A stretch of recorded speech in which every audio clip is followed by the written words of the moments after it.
Good day, learners! Welcome to the world full of technology and information. I am Jess Valencia, and I will be your teacher for today in Senior High School Media Information Literacy. Today, I'm going to discuss text information and media.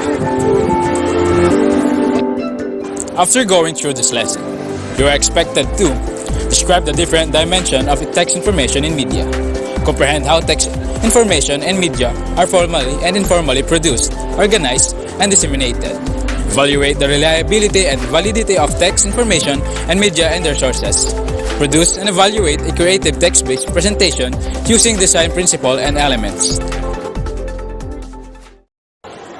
Let us try to define text information first. Text information can be written in script using Roman alphabet or a different script that is appropriate to the language of the reader. Text information or textual information can be written in the language most appropriate to the reader. For example, Japanese, Chinese, and Korean textbooks are using their own language. Readers are influenced and persuaded by the power of written words.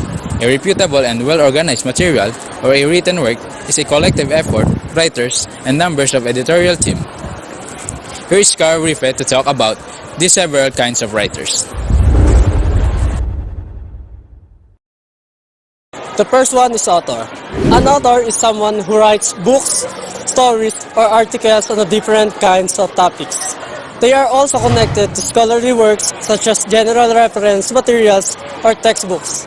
Usually, an author writes stories or articles that are lengthy, like a novel or a collection of short stories. The second one is writer. A writer is more associated with writing literary works like poems and short stories.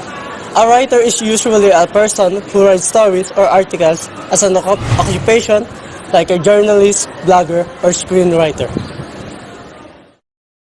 The third one is contributor. Like a writer, a contributor is someone who spends time writing articles about topics that are of particular interest.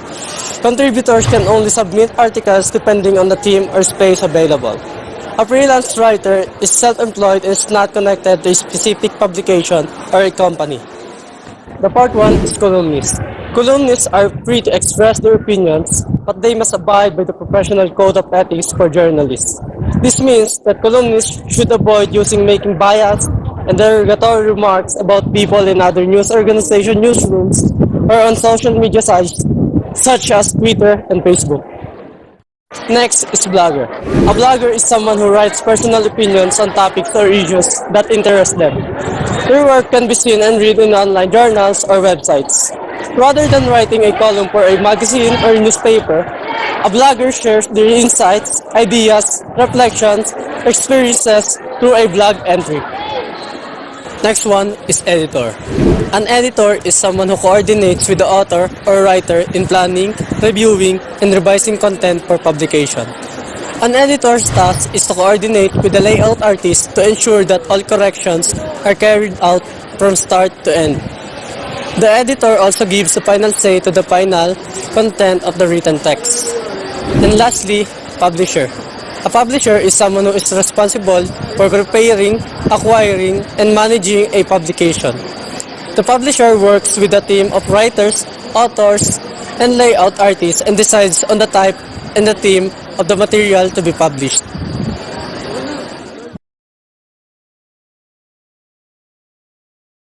After knowing the creators of text information, let's proceed to the next one, the classification of text information. Text information is classified into two, fiction and non-fiction. Charles, could you differentiate fiction from non-fiction?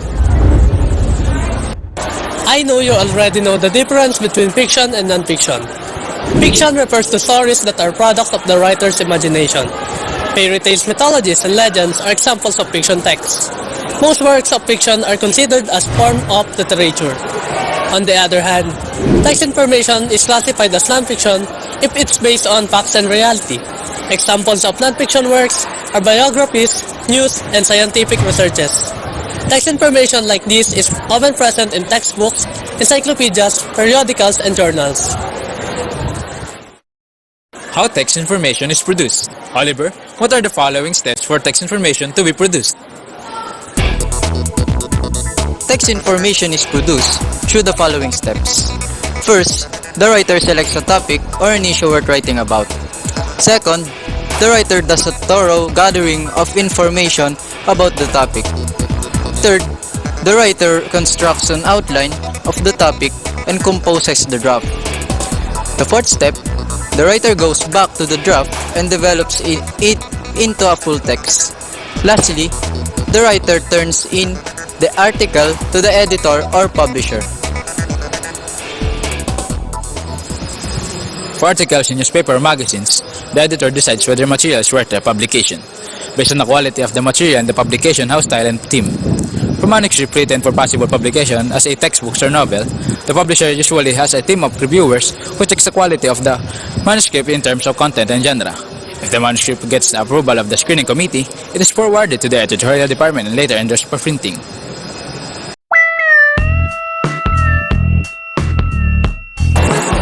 It is important to evaluate text information critically, as not everything you read online is reliable and true. Robinson, what are the criteria that should be followed when assessing and evaluating text information?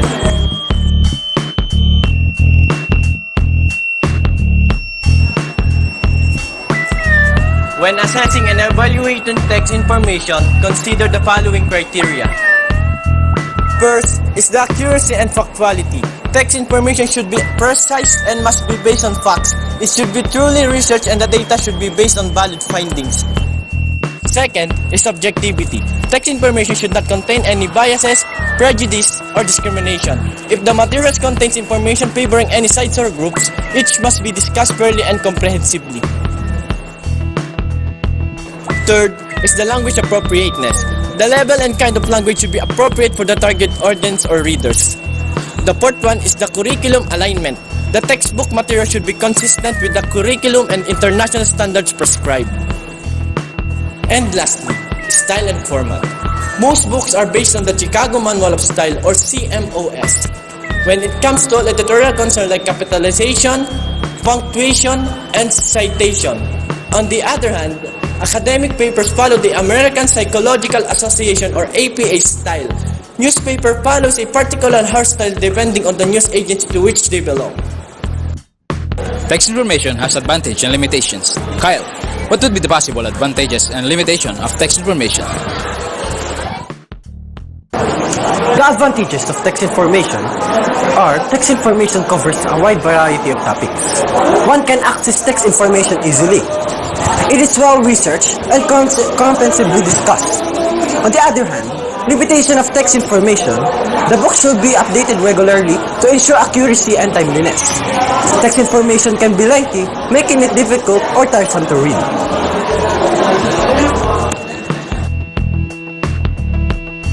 Hello learners, carefully examine the following images.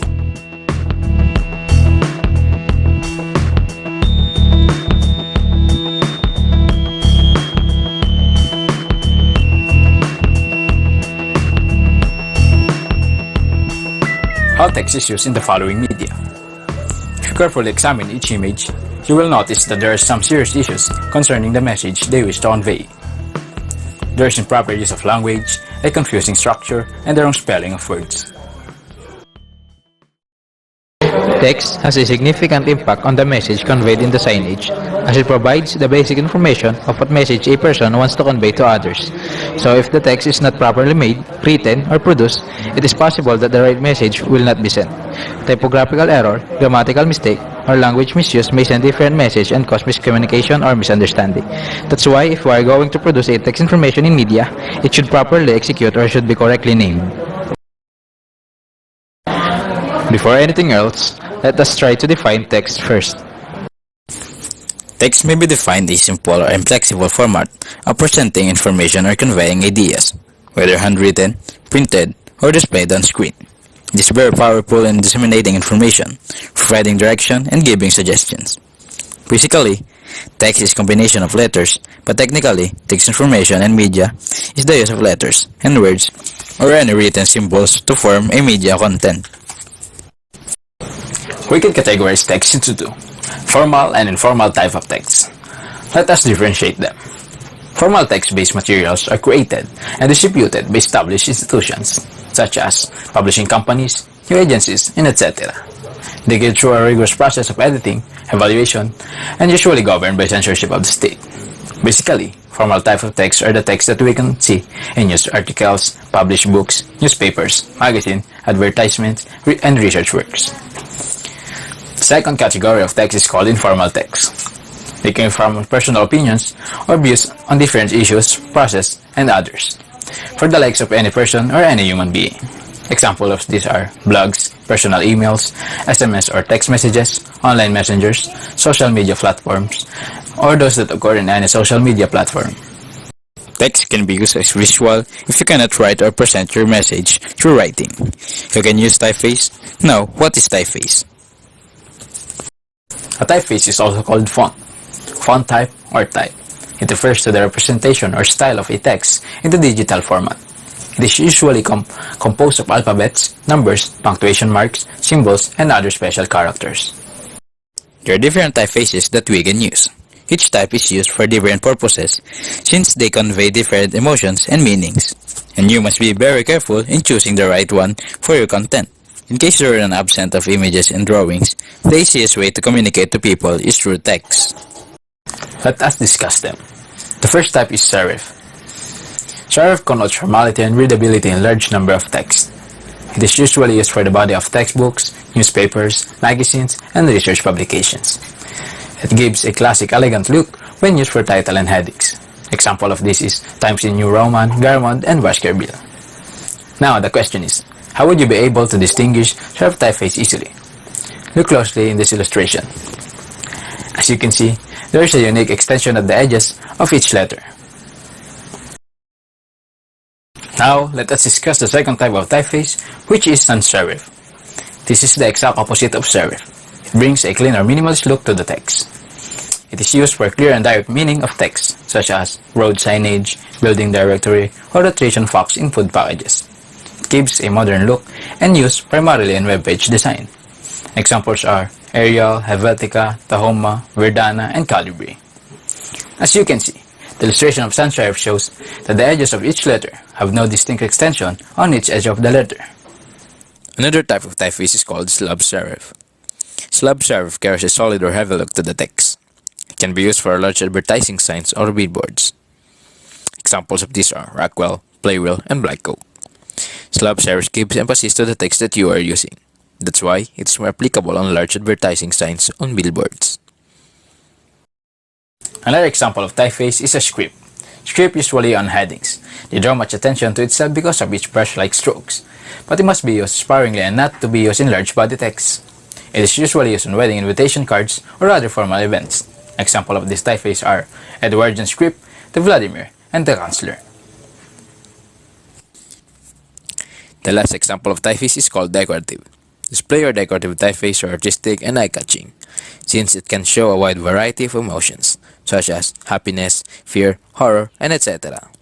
Decorative fonts also cater to various themes, such as spaceship, carnivals, holidays, seasons, and kiddie.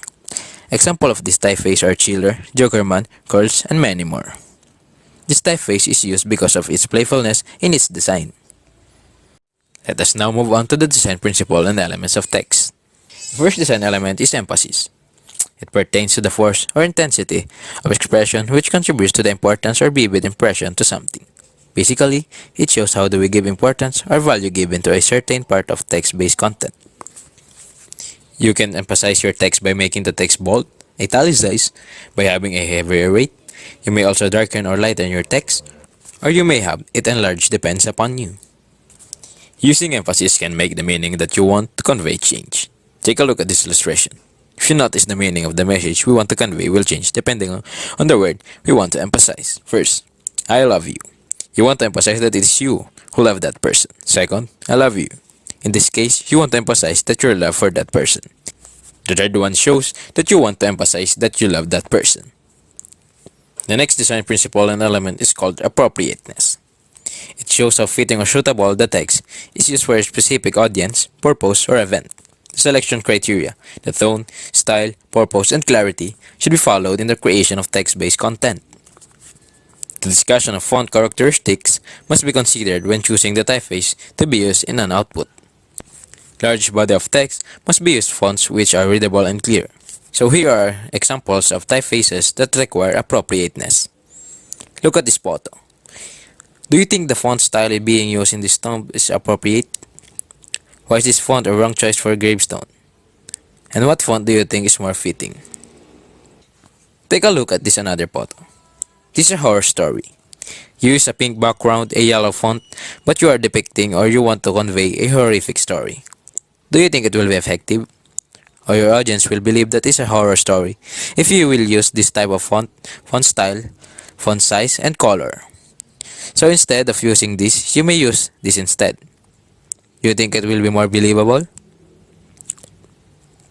The next design principle is called proximity. It shows how near or far the text elements from each other. When two things are closely related, bring them close together. Kapag nakikita mo magkahawig or magkasama, huwag mong pinag-ihiwalay. Huwag kang maging hadlang. Look at this picture. What do you think is wrong with this? Which is better? The picture on the left or the picture on the right? Which one shows the proximity? And why? So the next element is called alignment.